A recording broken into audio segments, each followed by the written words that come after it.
Hello, hello, hello. Apologies for the few minutes delay in starting. I'm delighted to welcome you to the millionth FPA press briefing on the Assange case.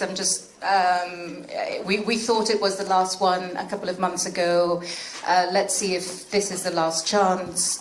We're here, of course, with Stella Assange, with Kristinn Hrafnsson, who is Wikileaks editor-in-chief, Rebecca Vincent, who is RSF's Director of International Campaigns, and we have Jennifer Robinson, barrister, who is on video link, and it works, and we can hear her perfectly so far. As usual, we're going to start with a few remarks from all the speakers, and then we're going to get immediately into questions. So it's immediately over to you, Stella, if you want to remind us of how important this moment is. Thank you, everyone, for coming. On Monday, we have the decisive hearing.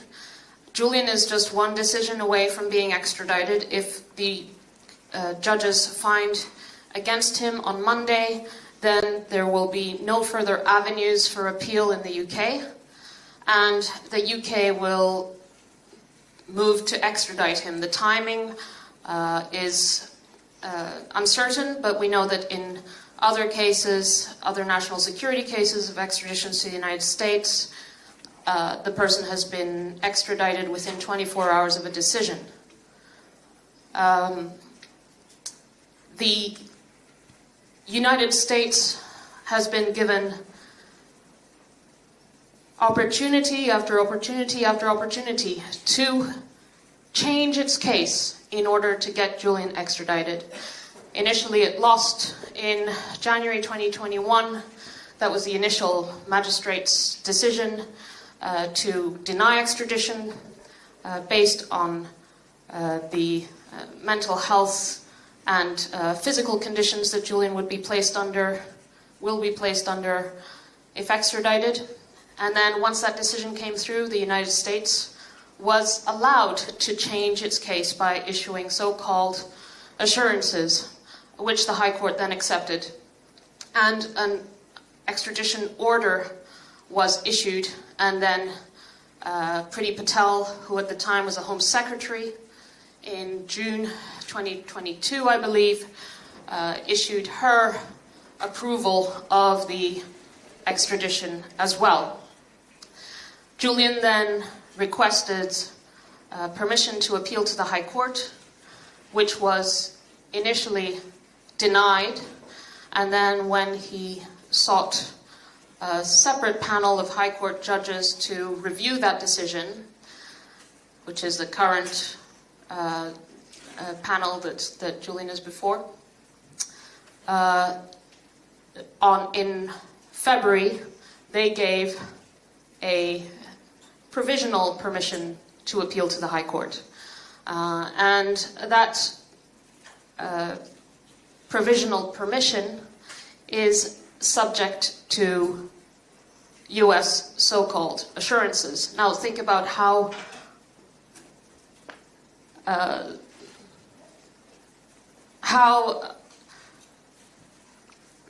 bizarre this case is, where the United States has not only had 2 rounds of assurances, but also 3 sets of indictments. It seems like they're given endless chances to change their case in order to get Julian extradited to face 175 years for publishing evidence of US war crimes. And so here we are, 5 days from the decision, which will most likely come on Monday. I believe it's quite narrow, it's very narrow arguments for consideration. The judges already have the arguments on paper. There will be a hearing in the morning and maybe into the afternoon, and I can't say for certain, but I think it would be pretty likely that we expect a decision the same day. And it can go 3 different ways. Now, as I said earlier, Julian could the judges could find against Julian, and he could then he would then be placed in the process of extradition. And of course, as I've already said earlier, we would seek to get the European Court of Human Rights to stop that extradition through an order and put in the full application. We have a bit more time to do the full application to the European Court of Human Rights. These are two separate procedures. Or Julian could win this round, and winning this round would mean that the court would say, well, actually, we don't find the US diplomatic note to be responsive to what we asked them to do. And I think Jen will probably go into the detail of that, Jennifer Robinson. And so if they rule in Julian's favor, that means that a full hearing will take place on these narrow issues before the High Court at a later date, and Julian will most likely just remain in Belmarsh prison for months and months to come until there is a full High Court appeal. There is a third possibility, which is that there is discretion by the High Court judges at this stage, and there is very narrow arguments before the court, and they could decide to roll up the hearing, as in they could decide to have a full High Court appeal hearing. So I believe, and I have the sense, that anything could happen at this stage.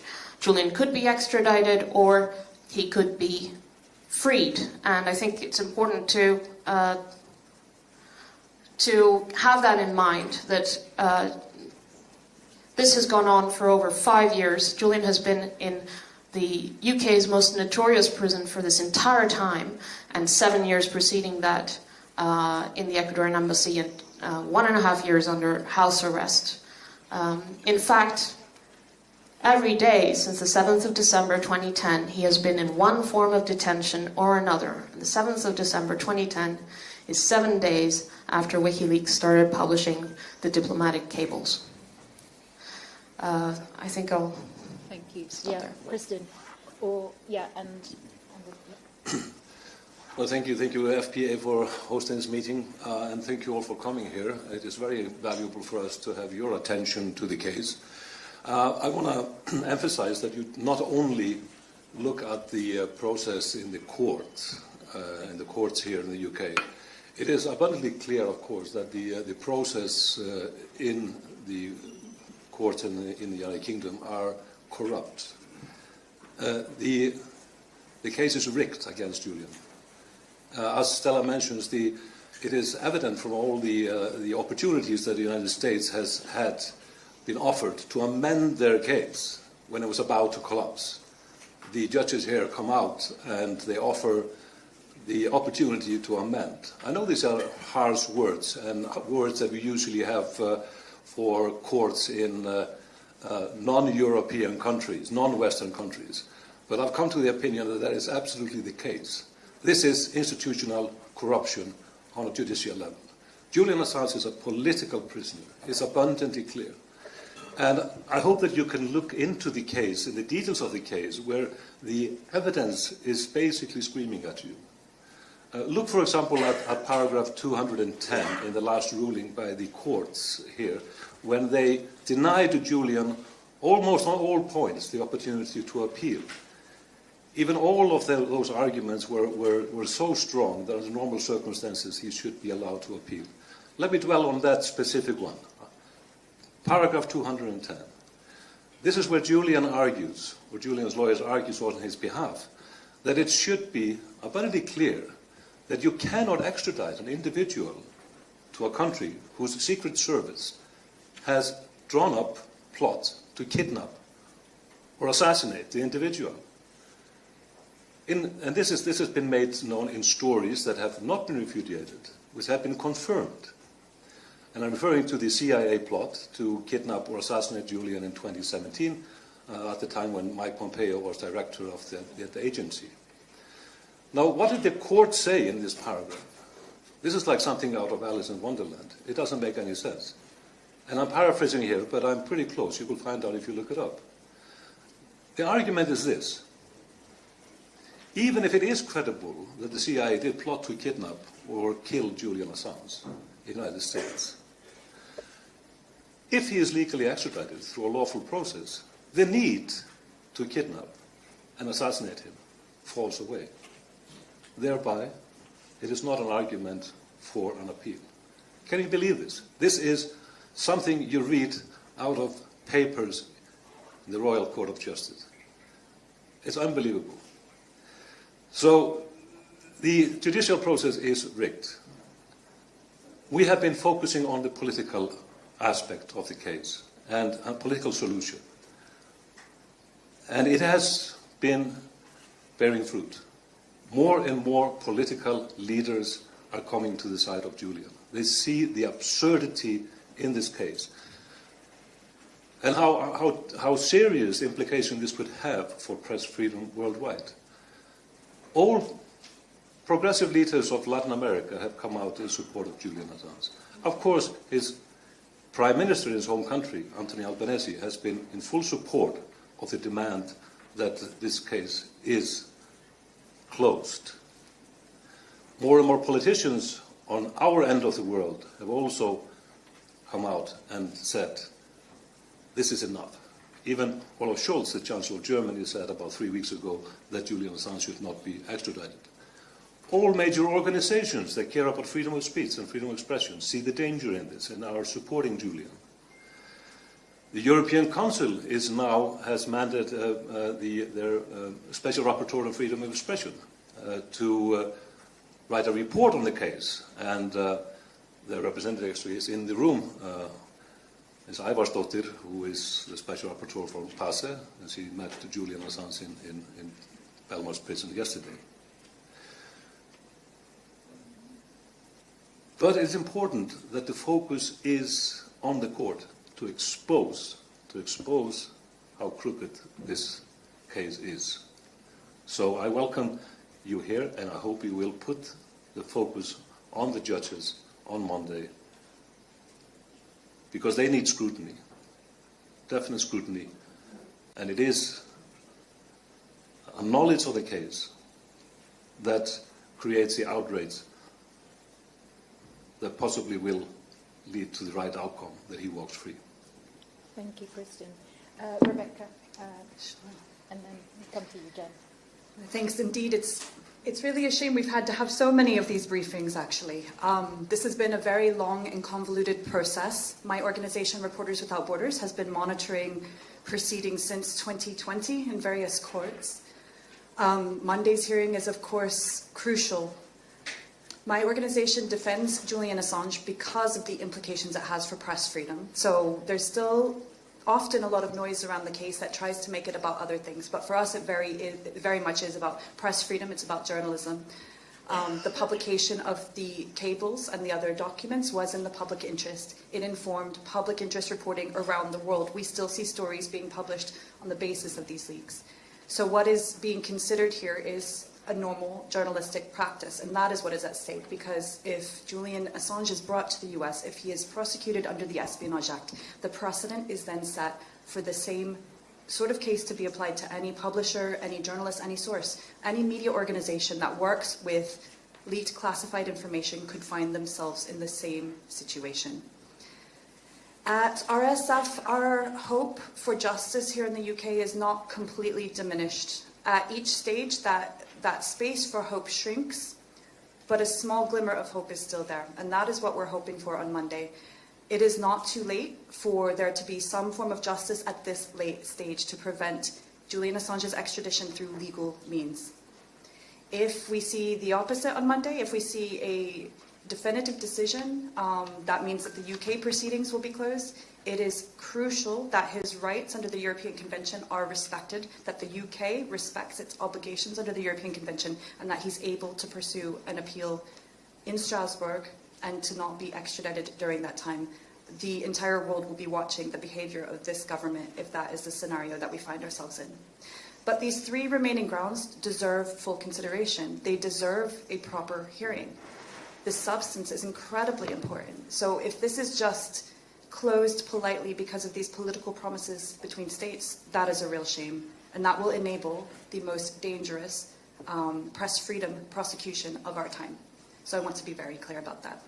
And I know Jen will add some more on the legal case, but I'll hand over to her now. I'm happy to discuss that further. Yes, Jen, if you want to shed some light on what the avenues are now with this last hearing. Sure. Well, first, hi everyone. I hope you can hear me okay. I'm joining you from Australia. And just to say a few words about Australia, I'm a fellow Australian citizen. Julian is an Australian citizen. And as Kristinn mentioned, the Australian government has put their support behind Julian Assange. So from here in Australia, I can say that we are working closely with our Prime Minister and our Attorney General and the Australian government to try to seek a resolution of this case. And we continue to demand that Julian be released, the case be brought to an end and he be brought home to Australia. It's important for people to remember it's not just the Australian government support, there is bipartisan political support for Julian Assange here in Australia. And just recently we had a parliamentary resolution go through our parliament with 2/3 of the parliament's support calling on the UK and the US to drop this case and to allow Julian to return home to Australia.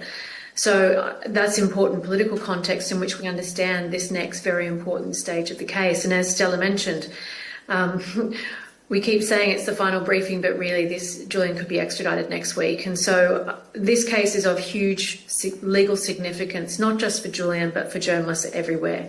He faces 175 years in prison for receiving, possessing and publishing national security information, for publishing truthful information about the United States.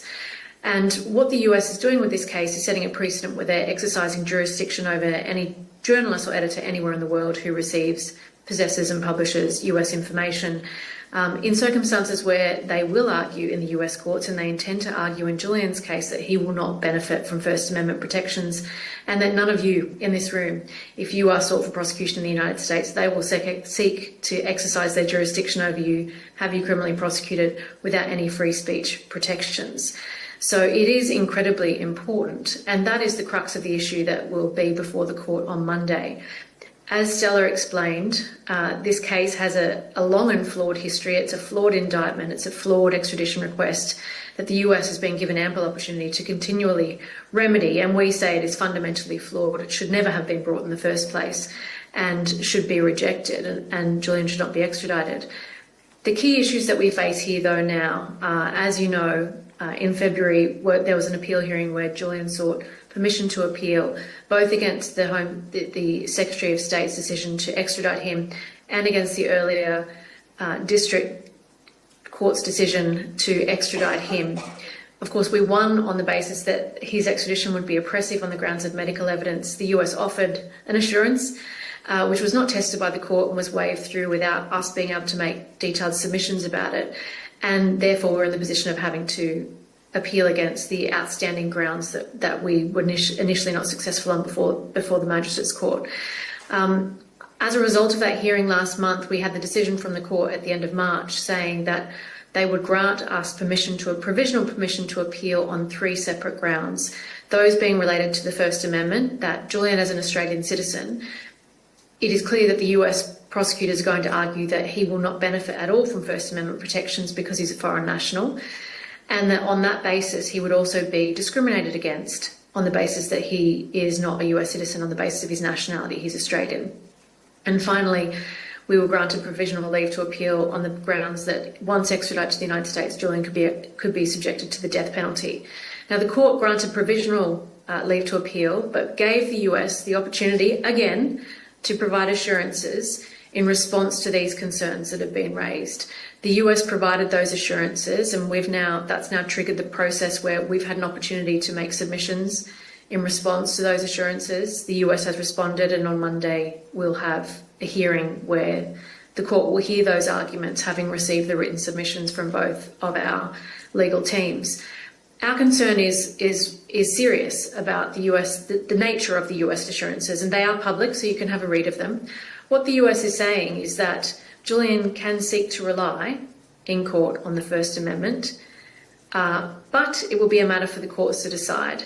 So what you need to understand about that is a non-assurance. It doesn't provide any assurance whatsoever about what will happen once Julian's, if he's extradited to the United States, what will happen and whether he'll be permitted to rely on the First Amendment.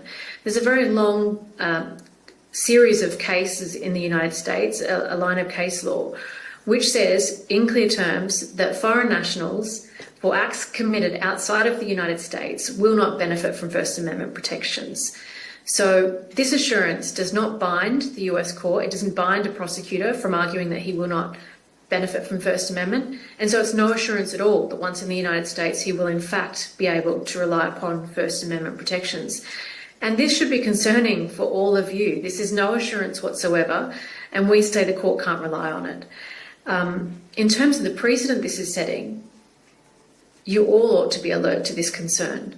There is very clear case law in the United States that foreign nationals will not benefit from First Amendment protections, and in these circumstances we say that the court cannot consider this to be a satisfactory assurance. But it remains to be seen what the court will do with this. If we're unsuccessful, the court will order his extradition, and this is our final avenue of appeal.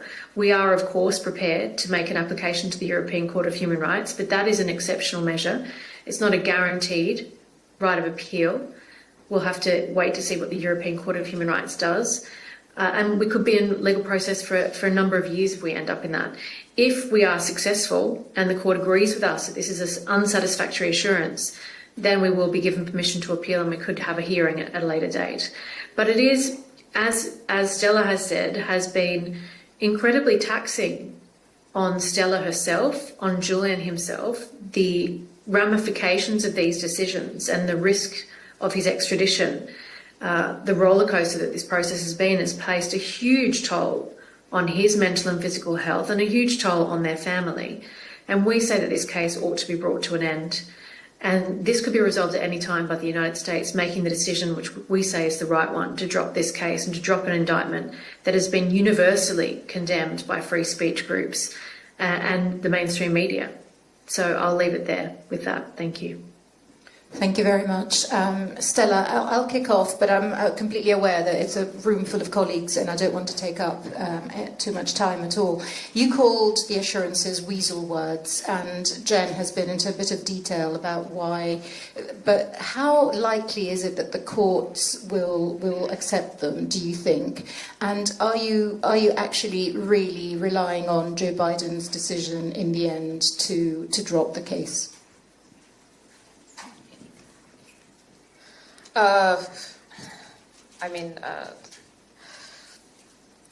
The court should not accept this diplomatic note because it doesn't respond to the assurances that they were seeking. I can't anticipate what the court will do. And on any of the arguments that Julian presented in the earlier rounds, he should have been successful. And as Kristinn was saying, for example, the murder plot being an obvious one, and even that was rejected, and it was rejected in an absurd piece of argumentation that I think I would have been embarrassed to put that in black and white. So I don't expect a rational outcome from the courts, I'm afraid to say. Do I hold some hope that they will do the right thing and Julian will win in the end? Of course, I have to have some faith that can happen, and I hope it will. But I've observed what has happened over the past 5 years, and I think Kristinn's analysis is sound. Thank you. I'll just squeeze another one really quickly in. Do you think a change of government in this country might change the outcome for Julian? It's all politics in this case. It is all politics. That being said, the CPS has had a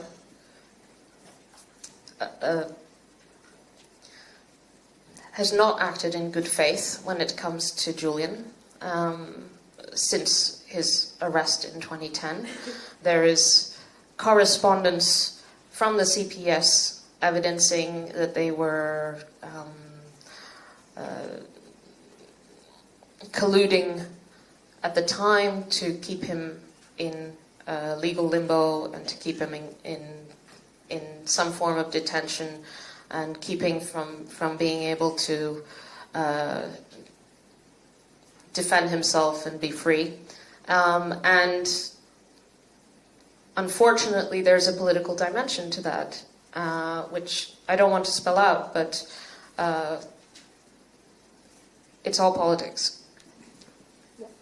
So just to add on that, of course, it's not only this country that has an election coming up. We don't know how the US elections will play into this case either.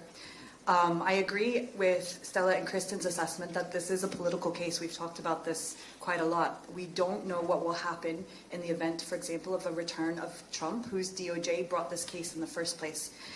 President Biden has the chance still to be the president who put an end to this, who acted in the interest of press freedom and journalism, rather than enabling this very dangerous prosecution that will tarnish the reputation forever of the country of the First Amendment.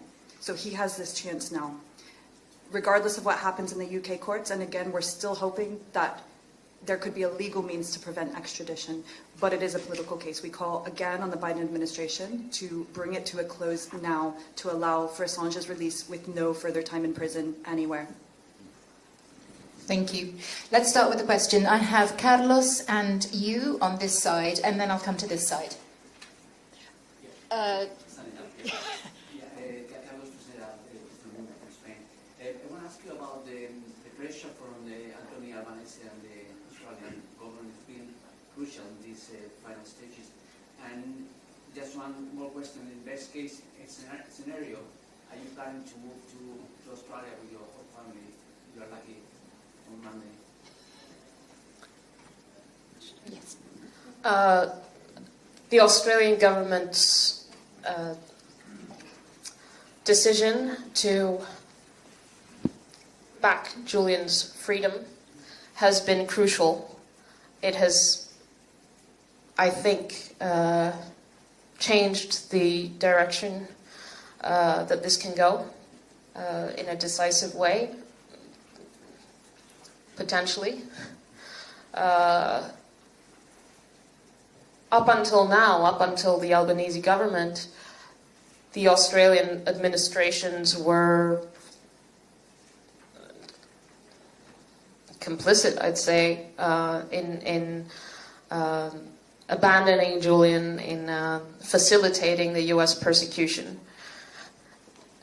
But now it's not just the Albanese government, but also the leader of the opposition and the rest of the opposition in a resolution, and actually on Valentine's Day this year, it was 2/3 of Parliament who were calling for Julian to be freed. The backing of Julian in Australia is across the board, and that is incredibly important, because without the backing of your government, if you're a political prisoner, you are you have no chance of release. Would we move to Australia? I will follow Julian wherever he goes and wherever he is safe. And Julian misses Australia, and we're very keen to travel to Australia with the kids, and for him to, show his home country to our children, and to go to all his. Well, I've only been once, and that was just for a few days last year, I think. So I'll follow him wherever he goes, and especially safety is the most important thing. Thank you. Yeah, we're getting a microphone for you. Just turn it on. Yep. Thank you. Claudia Rabasa from CNN. Has there been any movement since President Biden made his remarks about considering dropping the charges against Julian. And also, we know the Australian Foreign Minister has met with his counterpart, the US Foreign Minister as well. Do you have any information on what could be going behind the scenes, maybe? I think I'll pass this question to Jen, but I would say that President Biden's remark, which was kind of off the cuff, reflects what we know and what we've known for a long time, that this case is very controversial within the US administration. It is considered an enormous problem and a headache. It was brought in under the Trump administration, and the constitutional implications are clear. There's a recent letter from 40 professors of law of U.S. universities writing to the Biden administration saying this case is an existential threat to the First Amendment. So there's widespread understanding that this case is very bad. I don't know if Jen wants to add anything. Jen? Well, all I can say is that the Prime Minister has himself said publicly that he's raising it at the very highest levels and has repeatedly done so in the United States. We know that our Attorney General has met with the US Attorney General and that the Foreign Minister continues to raise it as well. So at all of the highest levels, the Australian government has been raising the matter. We hope that it will continue to make a difference in the case and that the US will accede to Australia's request that the case be closed and Julian be brought home to Australia. So we continue to work towards that outcome. And we are grateful for the principled support of the Australian government, which was really a principled decision by our Prime Minister, Anthony Albanese, to whom we are very grateful. Thank you. Let's take a couple. I've got Kristinn and Susanna. And I see you, Julia. Thank you. Kristinn from German radio. Maybe I just didn't get you right, Stella, in your statement. Did you say that there might be the chance that Julian could get freed on Monday, which would be, in this case, the scenario? Could you explain it to us? And as well, could you explain the concrete scenario as well for just in case there might be a political solution in the negotiations between the US and Australia and maybe the UK? The third scenario I think you were referring to, it's a possibility because there is broad discretion at this level. These are High Court judges. We're talking about provisional permission to appeal to the High Court. They have a very narrow set of issues before them. They have the arguments before them. And I'm flagging that is within their power to do a what's called a rolled-up hearing, where you consider both the permission and the full appeal. And given the scope of the issues before the court, I obviously don't have any inside knowledge of what they intend to do, but that is a possibility of what they could do, because they sometimes do that. They could say we set him free. They could set him free, yeah. I mean, if the U.S. extradition request is rejected, then the courts can say, decide to release him. This is anyway. Thank you. Susanna. Yes.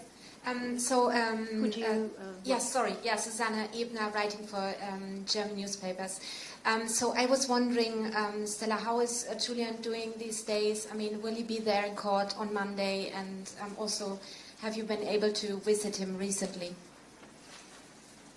Yes, in fact, I came from visiting him now, which is why we are doing this briefing now, because I couldn't do the morning. I came straight from Belmarsh, and I was there with Fidel Narvaez, who's a friend of Julian's and was the consul of Ecuador for many years. He's under enormous pressure, as you can imagine. He has, the 20th is fast approaching. He's having trouble sleeping. He's, having calls with his lawyers and visits with his lawyers. And yesterday there was a visit by the rapporteur from the Council of Europe.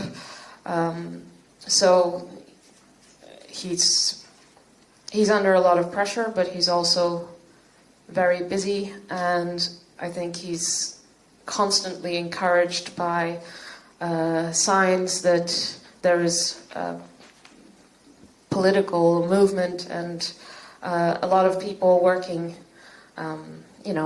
publicly and privately, I think, to free him. I think he is hoping to be there. I mean, yes, I don't know what can happen between now and then, but yes, he's hoping to be there. Thank you. I think I have Julia behind, there.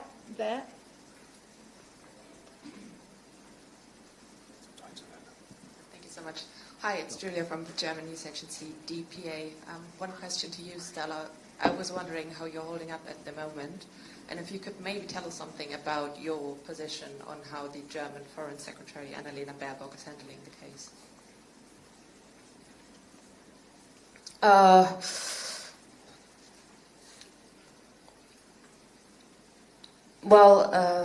It's a very busy time for us as a family.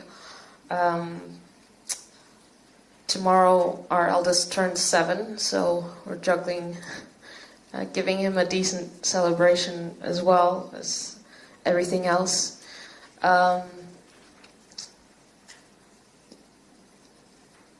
a lot going on, but that's a good thing. And obviously there's a lot of interest, which is why you're all here. And that's what we're focusing on, for Julian's freedom is dependent on precisely this. In terms of the German government, as Kristinn mentioned, the German Chancellor has said that Julian should not be extradited. There has been some other comments. I think, I don't know if it was Baerbock, I think it was a foreign ministry official who said that Germany doesn't consider the accusation, what Julian is accused of, it wouldn't be a crime in Germany, and that their understanding of press freedom is different to what the United States is alleging here. And that's very diplomatic language for saying, you know what. But the foreign minister, I find it very curious that she hasn't said anything, given that when she was campaigning to form a government, to be part of the government, she was saying that Julian should be released and this case is an outrage and so on. But since she has become foreign minister, she has refrained from doing so, and I think it's quite unusual, given that the Chancellor himself has said it. So I don't know what's stopping her. Thank you. Back to this side, you in the front row, and I'm sorry if I'm not seeing hands further back. This lady here. Hi Stella, Amy Cullen from Australia. I just wanted to ask you about David McBride, the war crimes, Afghanistan war crimes whistleblower. Yesterday we got the decision that he's been sentenced to jail for 6 years. A lot of people are upset about this. So I just wondered, have you got any messages for him? And is this a worrying event before next week? Yeah. Well, it's absolutely vicious decision by the Australian courts to sentence David McBride, who is an Australian Army lawyer turned whistleblower, who provided documents to a journalist at the ABC that evidenced impunity over war crimes committed by the Australian Defence Forces in Afghanistan. And for that, for revealing these war crimes, the court has sentenced him to 5 years and 8 months, and the earliest possible parole is after, I think, 2 years and almost 3 years. So he's in prison now, and this is an extremely devastating development in Australia. It mirrors the way the United States is treating journalistic sources, and I think it's a very, very worrying trend that I think there's something there with this kind of Five Eyes lockstep. My message to David is that he's incredibly courageous and brave, and to be strong, and for his family to be strong, and that they'll get through it. Thank you. I can see a hand over there. Celia.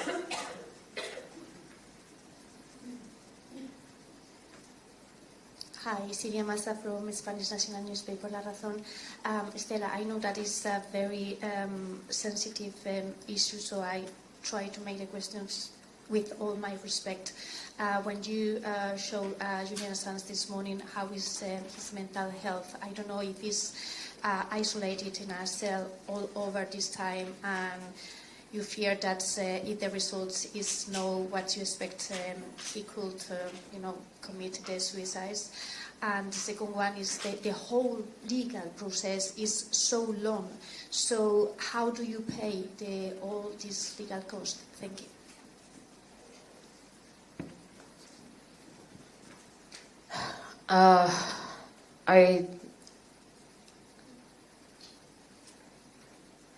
I think it's a matter of public record that Julian's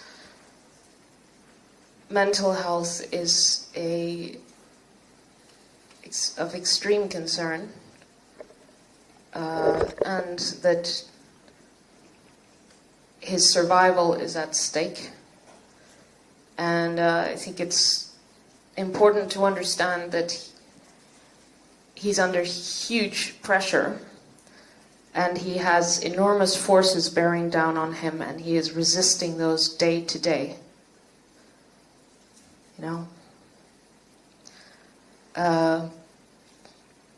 So he's surviving, and he's fighting to survive, and that's a daily battle.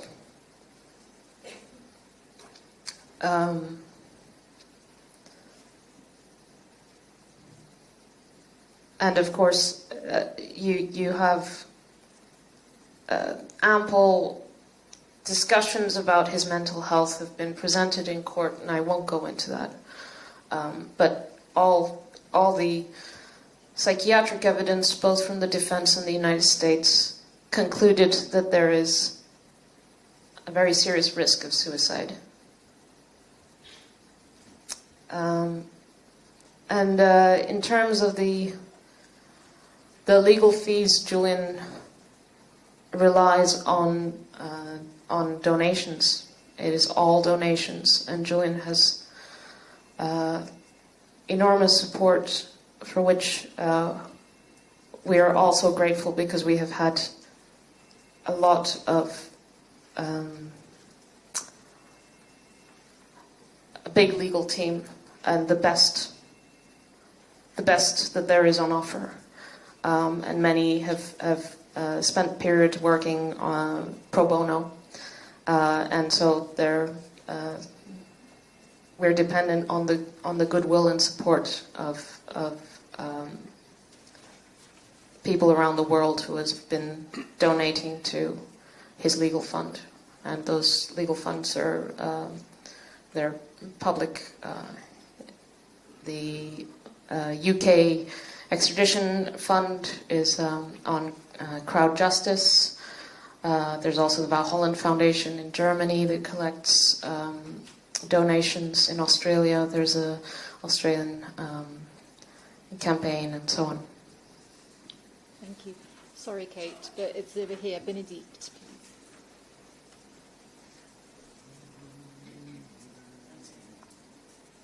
Benedict Pavio, France 24. Two things quickly, please. Would you kindly clarify, because I'm certainly not clear in my mind, how the day you believe is going to unfold, what time it starts? Is there an initial ruling on the assurances given, not given by the US? Then whether defence, prosecution, whatever that unfolds. You referred also to the afternoon Stella, so I was just wondering, just for all us to plan, but you did, I think, say that also you expected a decision on Monday, which is of course relevant to all of it. And then just on the mental health, well, it's not just, it's on the mental health. I wondered if any allowances were now, or at some point being made, and support given of any kind by the British prison authorities. Well, Jen, I don't know if you want to go into how it unfolds. It is my personal expectation that there will be a decision on Monday. I have discussed it with some of the lawyers who share my view. There are some that say, well, maybe not. It's not a certainty. But the day will start, I think we will get there at around 9. I'll get there around 9:15. There's usually a queue outside. The actual session will start probably 10 or 10:30, I'm not sure. And then I think it was initially slotted for 2 hours, but we're expecting 3 of arguments. Jen, maybe you have more information. Jen. Unfortunately, I don't, but the court could do, as Stella explained, the court could do a number of things. We don't know what they'll do. They could reserve their decision like they did at the last hearing, or they could make the decision on the day. And the decision could be, as Stella explained, we're not satisfied with these assurances, so we'll grant you permission to appeal, and there'll be a listing, another hearing set down for that listing at some time in the future, which we won't know. Or they could decide on the day to make a decision on permission on the appeal itself. We're just not in a position to be able to know, and we have to be prepared for all of those outcomes. So unfortunately, so do you. Any support on the mental health side from the prison authorities? Stella? But Julian, I'm sorry, I didn't hear the question. Any support from the prison authorities on his mental health? Has that been taken into account? Has he been offered any support? Julian continues to receive significant mental health and physical health support in prison. It's not clear whether he will be well enough to attend the hearing. And so we remain very, very concerned about him, as do the authorities, because of the nature of the medical evidence that we've all heard before the court. Thank you. Any further question that I'm not seeing, please wave at me.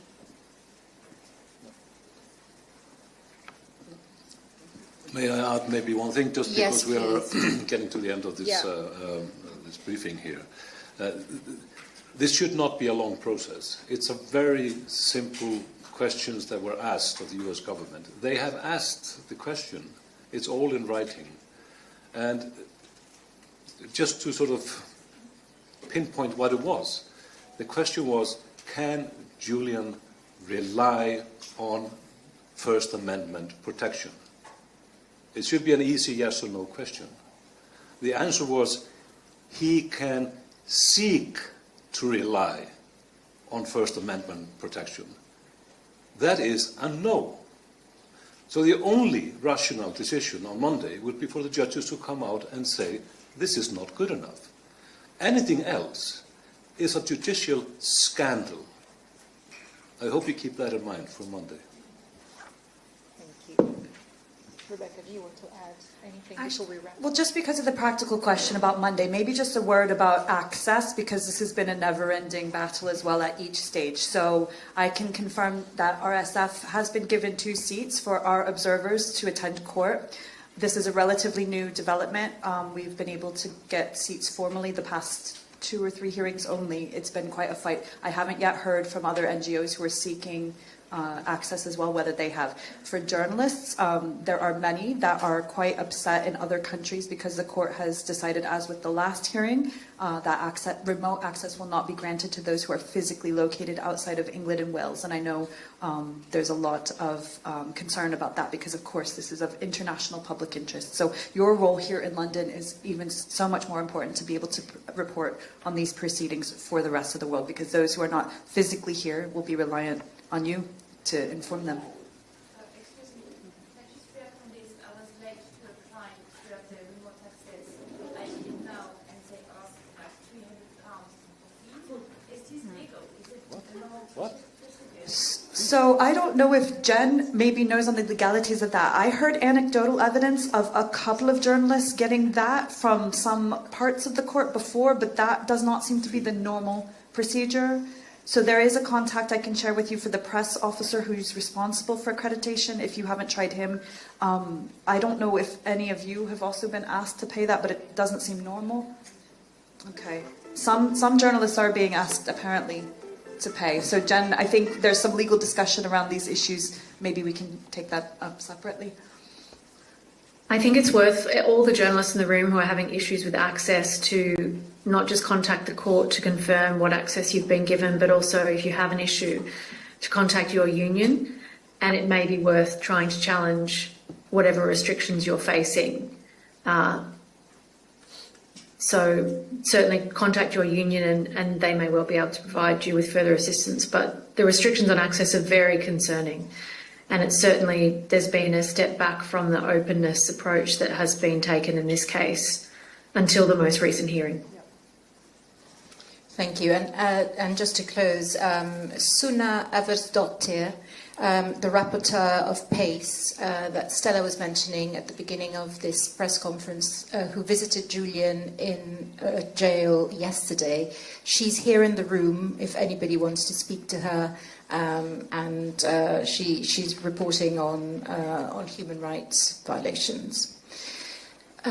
So thank you very much. This closes this briefing, and I will take Stella downstairs. There's a list of interviews, and Kristinn, Rebecca, and up to a point, Jen. I think if you can stay just a little bit longer, we'll stay in this room. Thank you very much.